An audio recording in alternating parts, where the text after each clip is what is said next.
Hello friends, आज हम इस वीडियो में बात करेंगे संक्षेप में संपूर्ण राम मंदिर की कहानी। तो वीडियो को लास्ट तक ज़रूर देखिएगा और सबसे पहले मेरे चैनल को सब्सक्राइब कर ले और बेल आइकॉन को दबा ले ताकि मेरा सारा वीडियो आप तक पहुंच सके। तो आज हम इस बात करेंगे राम मंदिर का 491 साल का संपूर्ण कहानी क्या है। सबसे पहले लहरों से डरकर नौका पार नहीं होती, कोशिश करने वालों की हार नहीं होती। इसी लाइन के साथ शुरू करते हैं।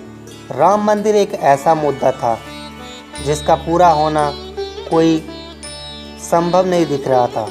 अगर हम इतिहास उठाकर देखें तो कई सारे युद्ध हुए जो सिर्फ राम जन्मभूमि के लिए था, लेकिन फिर भी राम मंदिर का एक ईंट तक नहीं रख पाए। आज हम इस अयोध्या की कल्पना की जा सकती है जिसने 491 वर्ष में एक लंबा विवाद झेला। यह सामान्य विवाद नहीं था, बल्कि दो समुदायों की आस्था को लेकर टकराव का कारण था। बताया जाता है कि बाबर के आदेश पर उसके सेनापति मीर बाकी ने अयोध्या में बने राम मंदिर को 21 मार्च 1528 को तोप से ध्वस्त कराया था। वैसे तो यह मामला काफ़ी पहले हल हो जाना चाहिए था, लेकिन हालत कुछ ऐसे बनी कि बात बिगड़ती गई। प्रयास अनेक किए गए, लेकिन कोई भी पक्ष पूरे से काम पर राजी नहीं हुआ। यह कहानी है भारतीय जनमानस में आस्था केंद्र श्री राम की जन्मभूमि की। भगवान राम के स्वधाम गमन के बाद सरयू में आए भीषण बाढ़ से अयोध्या की भव्य विरासत को काफ़ी क्षति पहुँचे थे। भगवान राम के पुत्र कुश ने अयोध्या की विरासत नए सिरे से सहेजने का प्रयास किया और राम जन्मभूमि का पर विशाल मंदिर का निर्माण कराया। युगों के सफ़र में यह मंदिर और अयोध्या जीर्ण शीर्ण हुई तो विक्रम आदित्य नाम के शासक ने इसका उद्धार किया। मीर बाकी ने 1528 में जिस मंदिर को तोड़ा था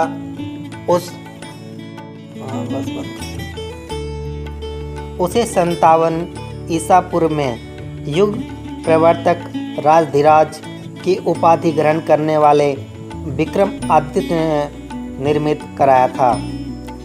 1.5 सहस्राब्दी से भी अधिक के सफ़र में यह मंदिर हिंदुओं की आस्था अस्मिता का शीर्षस्थ केंद्र रहा। इस पर मध्यकाल की शुरुआत से ही संकट मंडराने लगा।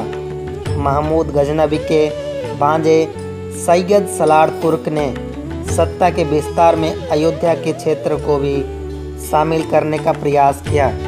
हालांकि 1033 ईस्वी में राजा सुहेल देव ने बहरवाइच में उसे मारकर इस आतंक से मुक्ति दिलाई। 1440 ईस्वी में जैनपुर की सरकी शासक महमूद शाह शासन क्षेत्र में अयोध्या के भी शामिल होने के उल्लेख मिलता है।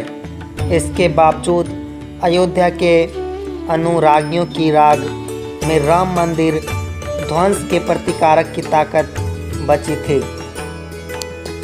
युद्ध राम मंदिर को लेकर 76 युद्ध लड़े गए। पारंपरिक स्रोत से प्राप्त इतिहास के अनुसार राम मंदिर की वापसी के लिए 76 युद्ध लड़े गए। एक बार ऐसा भी हुआ जब विवादित स्थल पर मंदिर के दरवाजे राजाओं लड़ाकों के कुछ समय के लिए उसे हासिल कर भी लिया, पर यह अस्थायी नहीं रह सका। जिस वर्ष मंदिर तोड़ा गया उसी वर्ष पास की भीटी रियासत के राजा महताब सिंह, हंसवर रियासत के राजा रणविजय सिंह, रानी जयराज कुंवरी, राजगुरु पंडित देवदीन पांडे आदि के नेतृत्व में मंदिर की मुक्ति के लिए जवाबी सैन्य अभियान छेड़ा गया। शाही सेना को उन्होंने विचलित जरूर किया पर पार नहीं पा सके। 1530 से 1556 ईस्वी के मध्य हुमायूं एवं शेर शाह के शासनकाल में 10 युद्ध का उल्लेख मिलता है।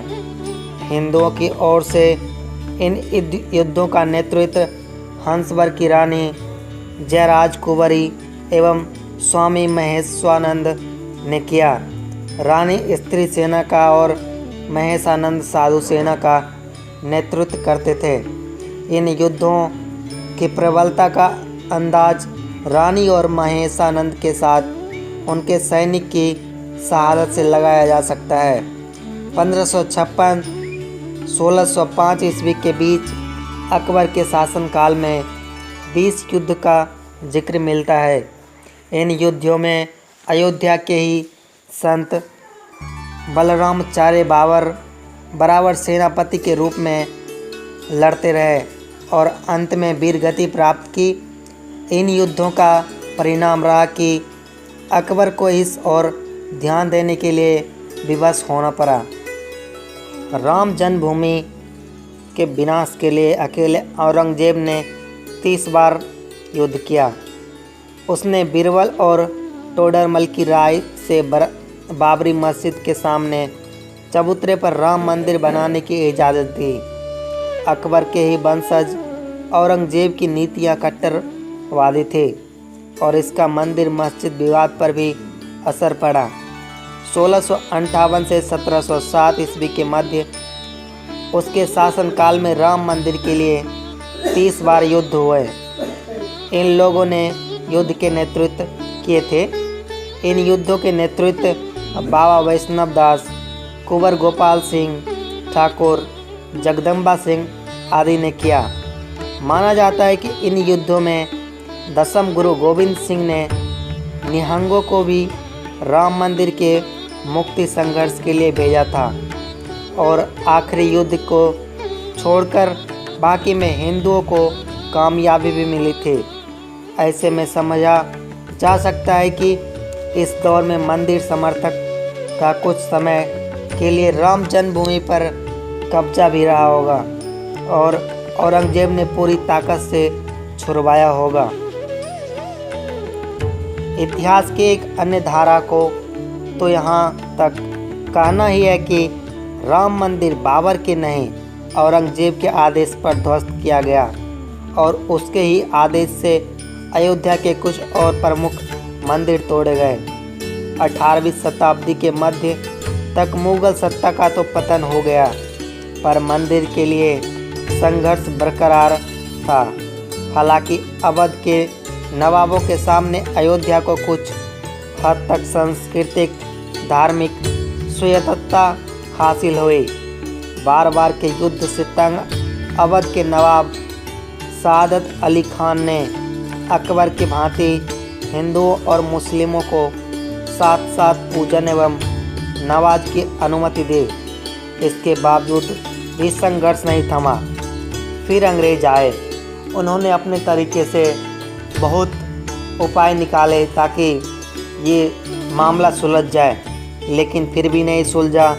तो 1859 में ब्रिटिश सरकार ने तारों की एक बार खड़ी करके विवादित भूमि के आंतरिक और बाहरी परिसर में मुस्लिमों को और हिंदुओं को अलग अलग प्रार्थना करने की इजाज़त दी। लेकिन फिर भी यह मामला पूरी तरह से नहीं सुलझा। तो 1885 में पहली बार अदालत पहुंचा। महंत रघुवर दास के फैजाबाद कोर्ट से बाबरी मस्जिद के पास फिर राम मंदिर निर्माण की इजाज़त मांगी गई और जब यह फैसला कोर्ट में पहुंचा तो तारीख पे तारीख मिलते रहे, लेकिन फैसला नहीं मिल रहा था। बस मिल रहा था तो तारीख। राम मंदिर का डिसीजन आने में बहुत टाइम लग गए। तब एक दिन आया 9 नवंबर 2019 शनिवार सुबह 10:30 बजे सुप्रीम कोर्ट में Chief Justice Ranjan Gogoi, Justice Sharad Arvind Bobde, Justice Dhananjaya Yeshwant Chandrachud, Justice Ashok Bhushan और जस्टिस अब्दुल निजर पहुँचे और 5 जजों का ने मिलकर ये फैसला सुनाया जो राम मंदिर के पक्ष में था। वह दिन भारतीय इतिहास के लिए सबसे बड़ा दिन था और राम जन्मभूमि का निर्माण अब कुछ ही दिनों में अयोध्या में होने वाला है। अगर आपको मेरा ये वीडियो ये कहानी अच्छा लगा तो इसे लाइक करें और मेरे चैनल को सब्सक्राइब ज़रूर करें। धन्यवाद।